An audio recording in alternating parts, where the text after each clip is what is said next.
Antonio in red, Morales from the blue corner. Both fighters meet at the center of the ring.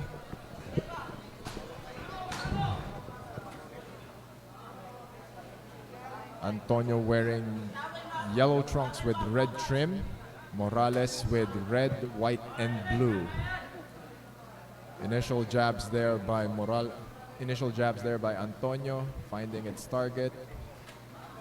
Leading hook by Antonio.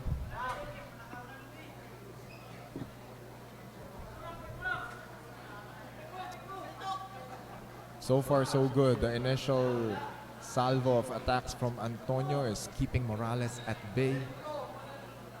Good jabs there.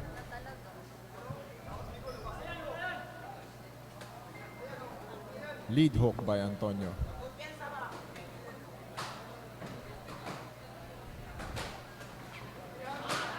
Three-punch combination from Antonio.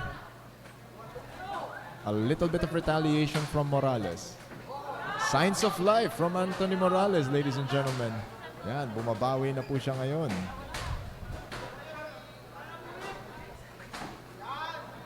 So far, so good for Ariel Antonio. Pumapasok yung mga jabs. And more importantly, all the lead punches are hitting their target. That's a straight and an uppercut from Morales.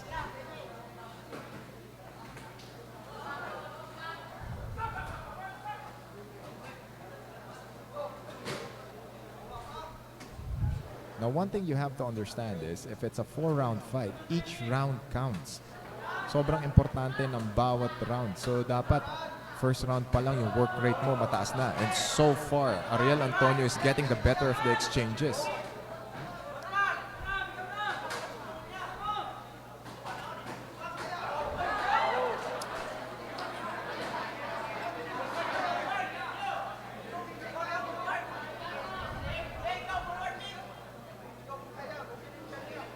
We are approaching the last 40 seconds of the very first round. Lead straight there by Antonio.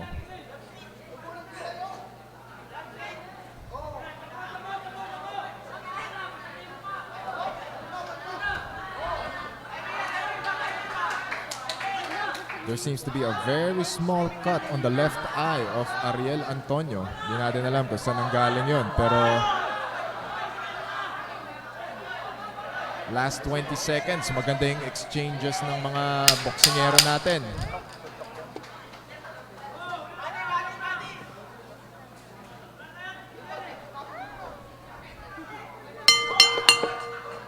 And that is the end of the very first round. This bout is scheduled for 4 rounds. So we're looking at some highlights here. That is so far the most potent weapon ni Ariel Antonio, yung lead hand niya. Diba? He's throwing a lot of jabs. Meron tayong nakita mga lead hooks kanina.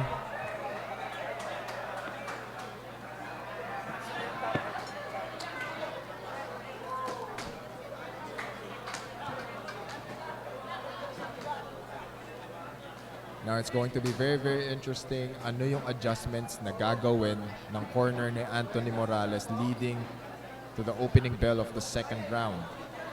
Kasi so far, yung in terms of aggression points, mas lamang si Antonio. Seconds are out. We are going to begin round number 2 of a scheduled 4-round fight in the light flyweight division.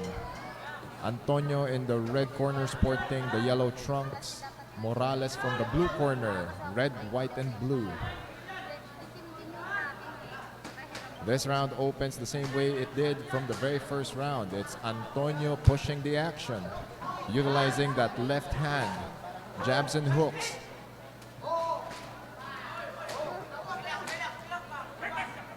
A much improved distance management from Morales. This time, nakukuha niya na yung range niya. He's going center line. Tapos he's attacking the center line of Antonio. Hindi ko alam saan nanggaling yung suntok na yun. Pero that just made this bout very interesting.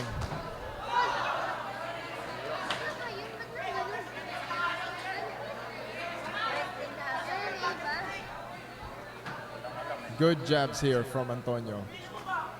Lead uppercut from Morales.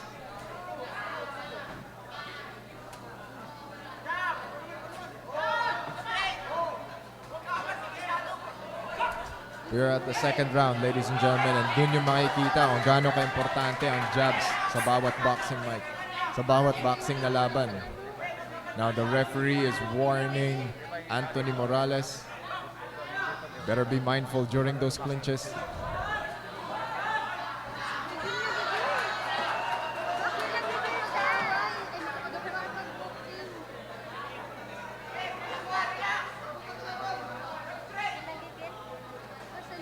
Antonio going back to that jab. Two-punch combination from Morales. Counter hook by Antonio. Morales is finding his range. However, he's very reckless. Medyo walang chain yung mga suntok. Tapos medyo that was a hit. That was a hit during the break. Antonio now being instructed to go in the neutral corner as referee deducts 1 point from Anthony Morales.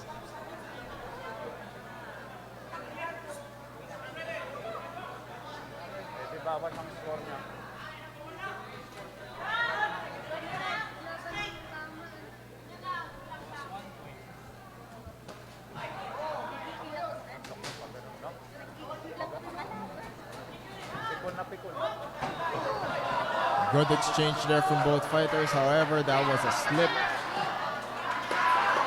Medyo intense na. Intense na po tayo. Final 10 seconds of the second round.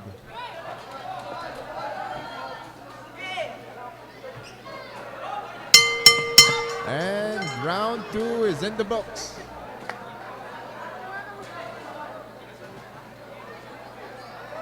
Second round highlights here brought to you by Elorde TV. Make sure you follow and subscribe to Elorde TV's channel on Facebook and on YouTube.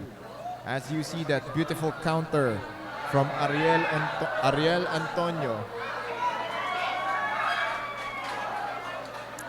Now nakita natin sa second round, point deduction for Anthony Morales. However, he was able to change the complexion of the match. Medyo signs of frustration and signs of, let's see kung ano yung magiging effect kay Ariel Antonio nung tactics na ginawa ni Anthony Morales. Referee giving final instructions and a stern warning on the Morales camp. This is round number 3. Minsan kasi pagka gano'n, meron kang nakalaban na nakakainis o kaya medyo he wants the fight to be a little bit dirty. So now, it changes the dynamic of the fight. Tapos, mag-a-adjust ka ngayon kasi ano bang gagawin mo? Mapipikon ka ba? Or are you going to stick to the game plan? Slight delay there. Nakalimutan po ang mouthpiece. Now we resume action.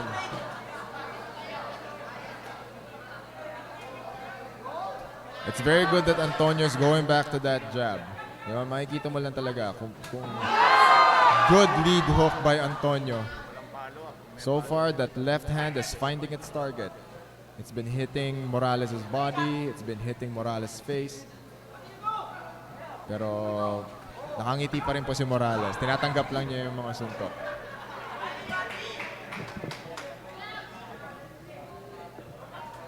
Minsan yung mga ganyan na reckless style ng boxing, pag nahuli ka, diyan ka pa madadali.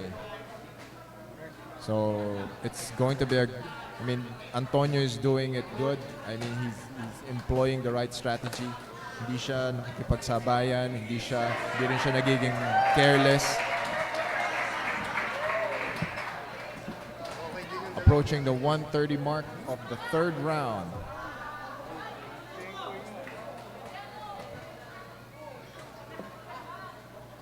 More left hands from Antonio.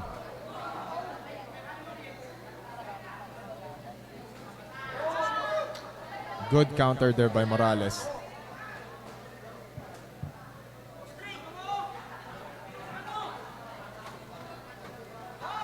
Four-punch combination from Anthony Morales. Medyo, that's the thing he tends to wail his punches. tends to lean forward. Pag ganun kasi nawawala yung lakas ng suntok eh.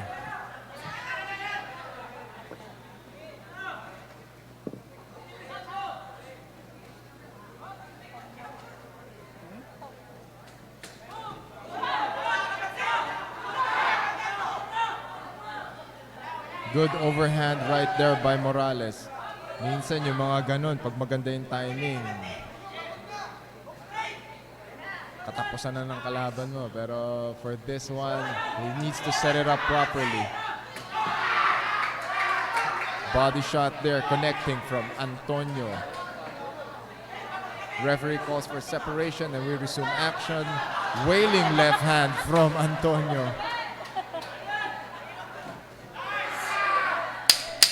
Final 10 seconds of the third round.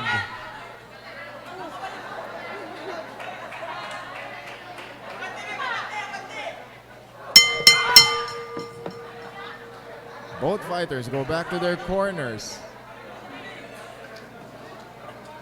Third round highlights here. That was a good left hook from Antonio. I like the way that Anthony Morales is getting his licks for the third round. Medyo nabuhayan na po si Anthony Morales. Nakabawi siya sa third round. So tignan natin how much is left. How much is left in the gas tanks of Ariel Antonio and Anthony Morales? Round 4, last round. How are you liking the fight so far, ladies and gentlemen? Put it in the comment section. I am looking at your comments dito po sa Facebook page. We're gonna check out the YouTube channel as well as we approach the fourth and final round between Ariel Antonio from Jab Street Boxing Club San Pedro versus Anthony Morales from Batangas. Antonio goes back to that left hand. Another left hand by Antonio.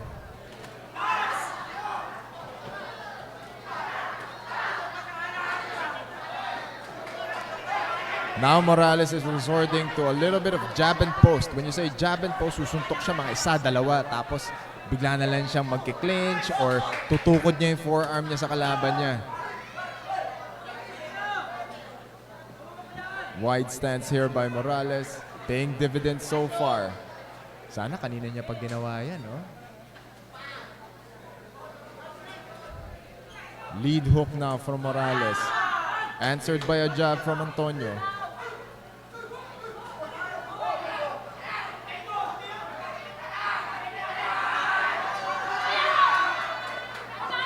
There's a lot of fight here in Morales. Medyo hindi naman natin kukwestiyonin yung puso tsaka yung determinasyon ni Morales. Kailangan lang talaga ng mas magandang fundamentals. Medyo sayang yung bitaw ng suntok. Paikot eh. Paikot tsaka pasampal eh. Sayang. Ang haba pa naman ng reach nitong si Morales.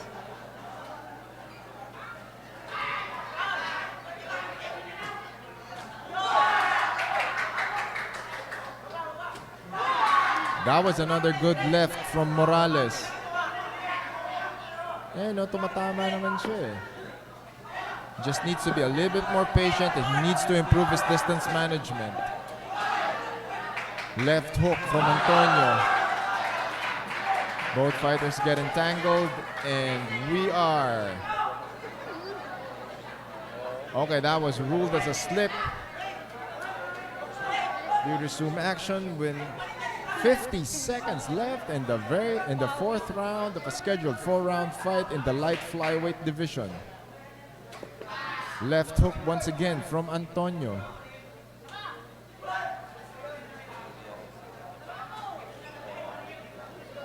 So far, yan po yung storya ng laban na to. It's Ariel Antonio's left hand. He's been using a lot of jabs, lead hooks. Tapos pagpapasok sa loob si Morales, sasalubungin niya ng right straight niya. Morales, on the other hand, finding success with his own left hand. Kaso nga lang, kulang sa follow-up, and he tends to lunge forward towards his lunge forward with his punches. Nawawala siya sa balanse. Final 10 seconds of the fourth round.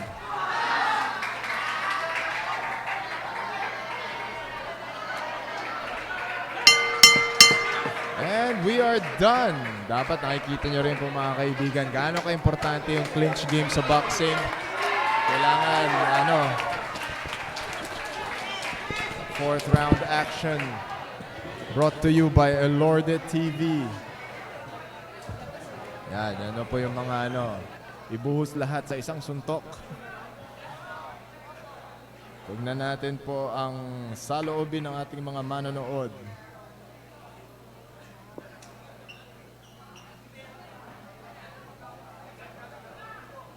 Okay, a lot of Ariel Antonio fans. Thank you so much for watching. Warren Mosenabre, Salatiel Amit, Warren, yon. We got Diocos Garcia, Marlon Villanueva, Ezer Gorospe. Thank you so much for watching. Yan, 4 rounds down, ladies and gentlemen. Who do you think is the winner? Lagay natin sa comment section. Sino sa tingin nyo ang nanalo? Si Ariel Antonio or si Anthony Morales?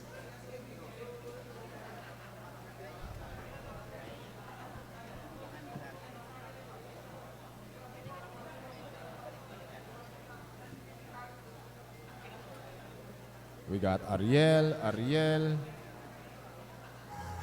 Antonio. Okay, another Ariel. 38-37, that's pretty good. That's a pretty accurate scoring.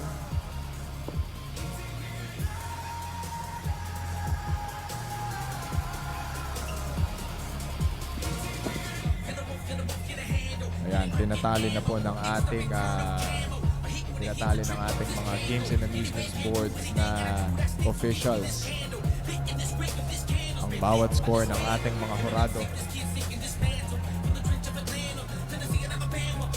Matic Ariel.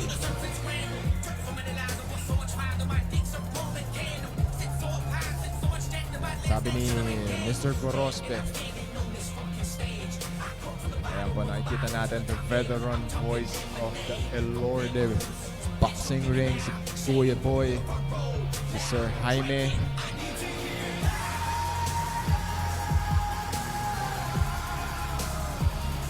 Of course, Attorney Clarin in attendance, and Madam Ortmido enjoying the first fight ng ating afternoon session. This is UKC 2023 Revolution.